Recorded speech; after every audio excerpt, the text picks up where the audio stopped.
अभी आपने बात ये भी कही कि कहीं ना कहीं यहाँ गरीबों का फैसला नहीं है कि गरीब ही हमेशा जेल में रहेगा, लेकिन ये जो सच देखिए ना, आप हमारे इंडिया की अगर हम बात करें, आज की डेट में गरीब आदमी ना केस लड़ सकता ना कुछ कर सकता। और यहां तक कि आपने बात करी है सरकारी वकीलों की, क्या लगता है कि आपको कि वो उनकी मदद करते होंगे, या हो सकता है कि कहीं ना कहीं ब्राइब जैसे केसेस भी सामने आए? देखो, ऐसा होता है, देश का कानून तो यही बोलता है कि किसी को भी फ्री लीगल एड मिलनी चाहिए, फ्री स्वास्थ्य जो चिकित्सा जो मिलता है फ्री मिलनी चाहिए, फ्री एजुकेशन मिलनी चाहिए। ये तीन चीजें फ्री होनी चाहिए, बाकी सब फ्री देने की जरूरत नहीं है। हमारे देश में ही फ्री मिलता है, बट सवाल हमेशा मैं उठाता हूं इसी मुद्दे पर कि उसकी क्वालिटी क्या है। किसी इंसान को सड़ी हुई रोटी देना किसी गरीब आदमी को, जो आप नहीं खाओगे कोई भी नहीं खाएगा, खाकर वो मर भी सकता है, बच भी सकता है, तो क्या हम उसके हालात पर उसको छोड़ दें? नहीं। हम ये बोले कि स्कूल में हम फ्री एजुकेशन दे रहे हैं, एक टीचर बैठा हुआ है और वो डेली आता है, वहां सो जाता है, पैर रख के डेस्क से बैठा हुआ है, जो अक्सर हम देखते हैं, क्या वो फ्री एजुकेशन की क्वालिटी है? एक आदमी जाता है हॉस्पिटल में कि भाई मुझे एडमिट होना है, उस स्ट्रेचर पहले से बहुत सारा ब्लड पड़ा हुआ था, वो स्ट्रेचर उसको लेटने के लिए मिलती है, एक बेड मिलता है, पहले से वहां कोई इंसान जिसको ब्लड निकला होगा वो इंसान पहले से ही, क्या इससे इंफेक्शन नहीं हो सकता है? क्या ये क्वालिटी है? तो मेरा कहना सिर्फ इतना सा है कि अगर देश में तीन चीजें फ्री हैं, क्या शिक्षा, न्याय और स्वास्थ्य, ये मिले फ्री, पर ये तीनों चीजें क्वालिटी आला दर्जे की होनी चाहिए। मेरा सवाल सिर्फ इतना सा है। अब बात रही लोगों का छूटने या ना छूटने की, जितने सरकारी वकील साहब हैं, मैं नहीं बोल रहा कैपेबल नहीं है, कैपेबल बिल्कुल है, पर बात ये आती है कि जब कोई इंसान को सरकार सैलरी दे रही है पर अपीयरेंस पैसा मिल रहा है, उसमें कितने लोग 100% एफर्ट लगाते होंगे? जितने सवाल आप प्राइवेट वकीलों से पूछते हो, जितने एलिगेशन लगाते हो, समय केस में ये हुआ, समय केस में वो हुआ, क्यों? क्योंकि आप जानते हो आज वकील साहब काम अच्छा नहीं करे, कल हटा दूसरा वकील ले आएंगे, ठीक है, पर क्या आप यही सवाल उन सरकारी वकील साहब से पूछ पाते हो? मुश्किल है, मुश्किल थोड़ा सा होता है। जो लोग ये कंप्लेंट करते हैं, तो मैं किसी को नहीं बोलता वो इंसान कैपेबल नहीं है, कैपेबल हर इंसान है, तभी उसको उस पोजीशन पे बिठाया गया है, ठीक है, पर आप उनसे बात तो करो, आप उन्हें फैक्ट तक पूरे नहीं बताते हो। एक कहावत बहुत पुरानी है, कुछ तो सोना खोटा कुछ सुनार खोटा। और ये सच है, और इसी तरीके से काम चल रहा है वैसे तो, रियलिटी चेक यही है।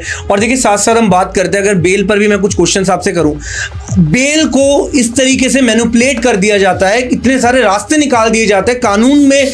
हमारे सारे वकील, देखिए आप भी वकील हैं, आपको खुद पता है कि इतने ज्यादा लूप होल्स है कहीं ना कहीं, कि जिसका फायदा उठा के एक गलत आदमी की भी बेल हो जाती है। लेकिन वही बात करते हैं, एक गरीब आदमी की बेल होने में इतना समय क्यों लगता है? देखो, ऐसा होता है कि गरीब आदमी की बेल होने में समय नहीं लगता है, वो राइट डिसीजन नहीं कर पाता है। राइट डिसीजन क्यों नहीं कर पाता है? मैंने फिर बताया आपको, देश का कानून अगर आपको पता है तो राइट डिसीजन ले पाओगे। जब सरकारी वकील साहब आपको मिलते हैं ना, और वो जेल में आपसे मिलने आते हैं, तो आप उनसे सवाल पूछिए। अगर आपको लगता है नहीं ये वकील साहब कैपेबल नहीं है, या ये मेरे केस को प्रेजेंट नहीं कर पाएंगे, तो आप वापस कोर्ट में आइए और बोलिए कि मुझे अपने वकील साहब को बदलना है। ये आपका अधिकार है, ये सबको पता है, सरकारी वकील साहब मिलते हैं, पर लोगों को पता नहीं है कि वकील साहब बदल भी सकते हैं। आप कोर्ट में जाके बार बोलिए। अगर आपके साथ प्राइवेट वकील साहब भी हैं और उनको केस के बारे में नहीं पता, तो फिर क्या होगा? ऐसा नहीं होता कि आप बिल्कुल पकड़ की तरह बन जाओ कि नहीं, जो करेंगे बस आप ही करेंगे। दोस्त देखो, ऐसा होता है, हम जब बहुत ज्यादा किसी से उम्मीदें लगा लेते हैं ना, तो वहीं दिल टूटने की बहुत ज्यादा स्कोप बन जाते हैं। आप गरीब आदमी जो भी है, अमीर आदमी बड़े से बड़ा वकील खड़ा करता है, खुद वकीलों को अपने आप में वो इंटरव्यू ले लेता है कि मेरा केस प्रेजेंट हो पाएगा कि नहीं हो पाएगा। वकील साहब की हिस्ट्री भी चेक करता है, वकील साहब के केसेस को भी देखता है, कितने केसेस लड़े, तब जाकर फाइल करता है कि अपनी वो फीस दे रहा होता है। अब गरीब आदमी ये सब काम नहीं कर पाता है जी, चैरिटी मिल रहा है। एक कहावत बहुत पुरानी है कि दान की बचिया के दांत नहीं देखे जाते। अब या तो आपको फ्री में काम करेगा या नहीं करेगा। बहुत सारे वकील साहब हैं जो प्रो बोनो केस लेते हैं, प्रो बोनो केस लेते हैं कि मतलब कि मैं खुद इस केस को लड़ूंगा, फ्री में केस लड़ लूंगा, मुझे फीस नहीं चाहिए। पर उन वकील साहब तक भी लोग सही से अप्रोच नहीं कर पाते हैं। आपको गरीब आदमी हो या अमीर आदमी हो, आपका चयन सिर्फ ये डिपेंड और ये मैटर करता है कि आपकी बेल कब तक होने वाली है। बेल सबको मिलेगी, किसी को 1.5 साल में, किसी को 6 महीने में। 1.5 साल वाले को बेल मिली 1.5 साल में क्योंकि वो अच्छे से केस को प्रेजेंट नहीं कर पाया। उसी केस में 6 महीने बेल मिल गई, क्यों?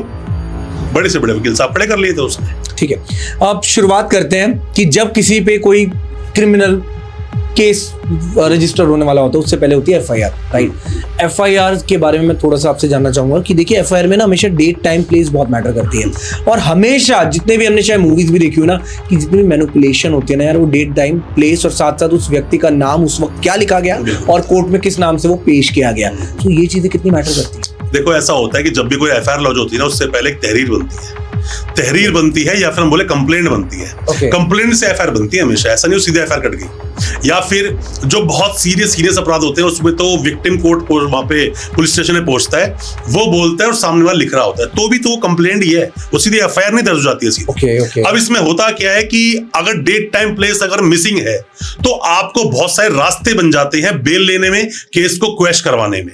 अब एक आदमी बोलता है कि उस दिन इतने बजे इस जगह पर इस आदमी ने मुझे गोली मारी, अगर वो असली केस है तो वहां पर उस इंसान की लोकेशन भी आएगी, उसकी कहीं ना कहीं सीसीटीवी फुटेज भी मिल जाएगी, कोई ना कोई गवाही मिल जाएगी। अगर वो फर्जी केस है तो आप देखना वो टाइम गायब होगा, उसके अंदर डेट भी गायब होगी।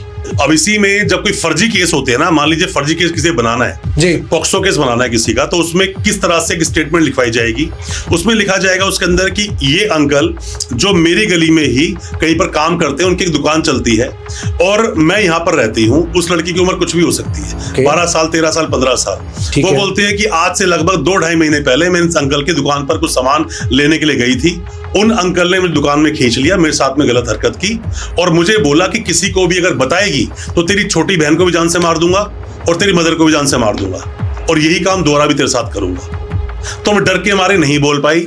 अब मैं आज स्कूल से आ रही थी, तो स्कूल से आते हुए अंकल ने मुझे बुलाया, तो मैं दुकान पर नहीं गई और भागकर अपने घर में आ गई, मम्मी को बताया और मम्मी ने कंप्लेंट करवा दी। ठीक, अब कंप्लेंट हो रही है कि आज से लगभग 2.5 महीने पहले। समय क्या था? समय दोपहर का था।